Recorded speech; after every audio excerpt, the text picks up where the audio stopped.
Clippers versus the Suns. You look at the box score, you see the Clippers pull out an upset. They take game 1, 115, 110 in the Valley, and you say, wow, probably big Nick Batum game. Like, wow, Russ must have had 25 or 30. But no, the game was not at all what you thought. It was the Kawhi show, of course, and he did not disappoint. 38 points, including a clutch dagger after clutch dagger in the second half. He was hitting threes. He looked really, really good. On the flip side, KD carried the Suns with 17 in the second quarter. Didn't look good in the first quarter. And the problem, though, with the Suns is that KD did not take a shot in the final 5 minutes of the game. That's a big problem. Monty did not learn his mistakes from last year. Dude ran out 11 players, which is pretty insane, considering that their bench is fucking awful. You know that. The bench stinks. We've always known that ever since the Kevin Durant trade went down. We do not need to see Landry Shamet and Ish Wainwright in clutch time. We do not. Monty Williams, why are you getting outcoached from the time that you played the Bucks till now?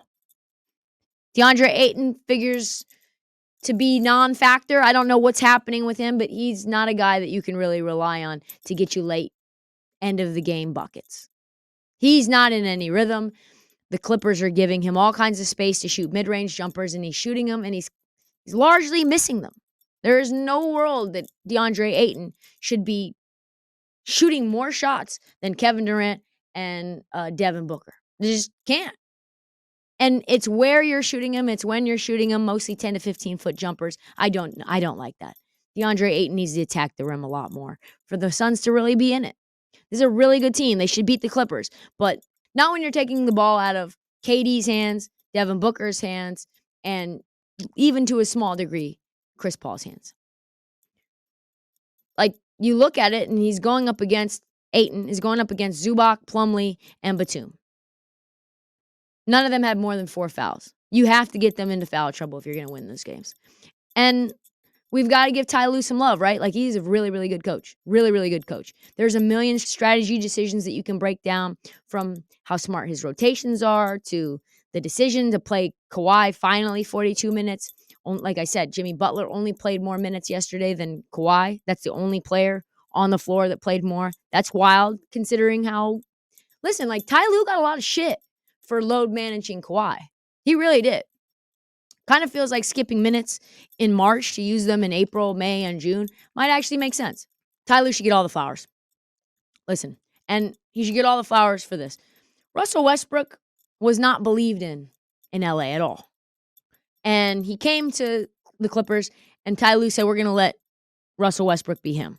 People thought he was crazy, but that loyalty and belief in Russell Westbrook is what won them the game. Russell Westbrook won the Clippers that game. He had the worst shooting game of his entire playoff career, which was 3 for 19. And yet, in the final 2 minutes, he was the most impactful guy on the court. He was hunting for his shots. He was swatting balls away. He was playing incredibly good defense. Russ went to the bench in the third quarter when the Clippers were down double digits. Kawhi made a run. It was a 4-point lead, and it felt like Russ was never going to see the court again. But you know what? Ty put him back in, and he let him control the offense all the way to the end of the game. He didn't give a shit whether his shot was hitting. He was his usual Tasmanian devil self in the final 2 minutes. He attacked the rim. He got fouled. He made 2 huge free throws with 17 seconds left. He made the game-saving defensive play on Devin Booker. Like, he made 6 plays in the final 2 minutes that won the Clippers the game. Without him, they don't win that game. So that's a really, really interesting matchup. Can't wait to see. I think it might be a long series, actually. I thought this would be 4, 5, 6 games. I think it might go 7.